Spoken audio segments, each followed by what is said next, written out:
Hey, welcome back. So, do me a favor.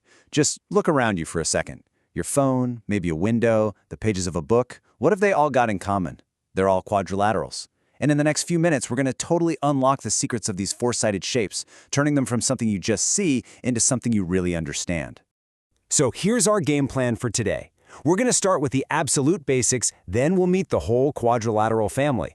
After that, we'll dig into their awesome properties, learn a super powerful shortcut called the midpoint theorem, and then we'll wrap it all up by building your ultimate geometry toolkit. Ready? Let's jump in. All right, first things first, just take a quick look around you right now. See your book, your computer screen, the window. What's the one thing they all have in common? Yep, you got it, four sides. Exactly. Quadrilaterals are kind of like the secret building blocks of our world. I mean, from the tiles on the floor to the very pages in your textbook, these four-sided shapes are everywhere, defining the world we live in. So what's the official definition?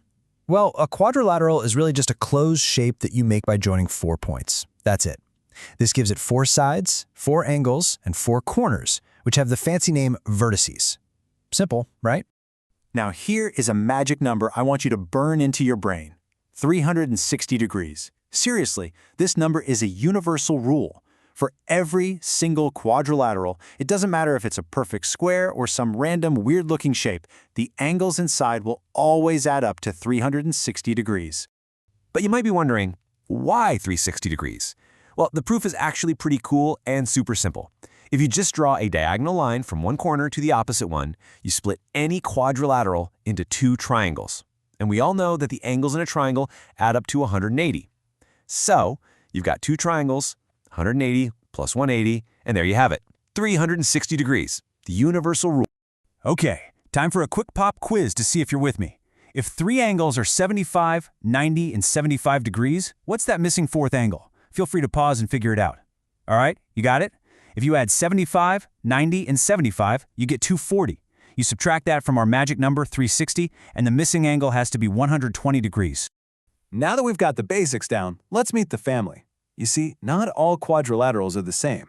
It's better to think of them like a big family tree, with different branches and relatives, and each one has its own special quirks.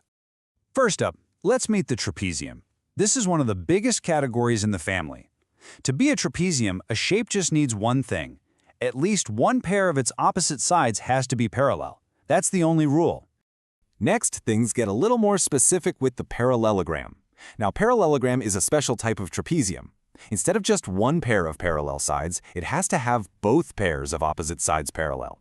And this guy is the parent to some really famous shapes, like rectangles and squares.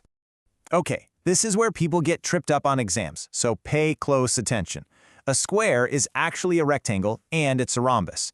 A parallelogram is always a trapezium, but, and this is the important part, a trapezium is not always a parallelogram. Getting these family relationships straight is absolutely crucial.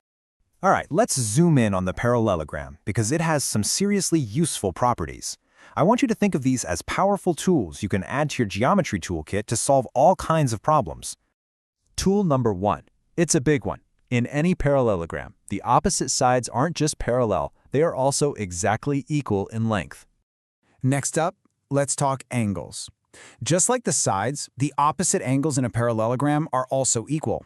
So the angle in the top left corner is the exact same as the one in the bottom right. So what about the diagonals, the lines that cross through the middle? Well, in any parallelogram, they always slice each other into 2 equal halves. The official term for this is that they bisect each other, meeting right at their center points.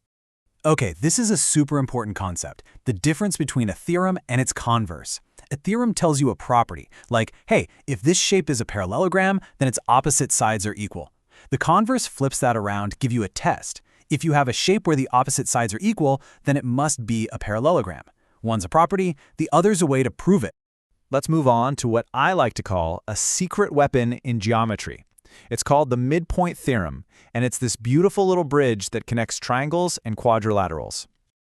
This theorem is a total game changer.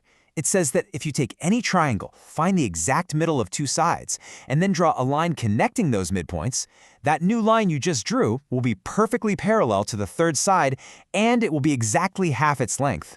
How cool is that?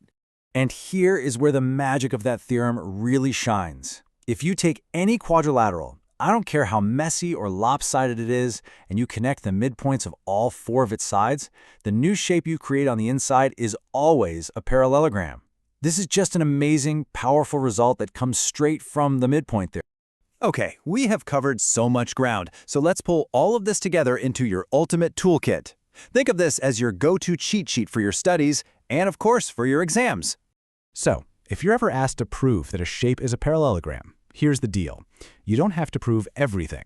You just need to prove one of these 4 conditions. You can show that opposite sides are equal, or that opposite angles are equal, or that the diagonals cut each other in half, or you can show that just one pair of sides is both equal and parallel. Just one of those is enough to prove your case. And that leads us to one final thought to leave you with.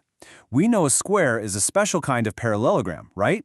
So using all the tools and properties we just talked about, can you piece together the proof for why a square's diagonals have to be equal and cross each other at a perfect 90-degree angle? Give it some thought. Thanks for joining me today.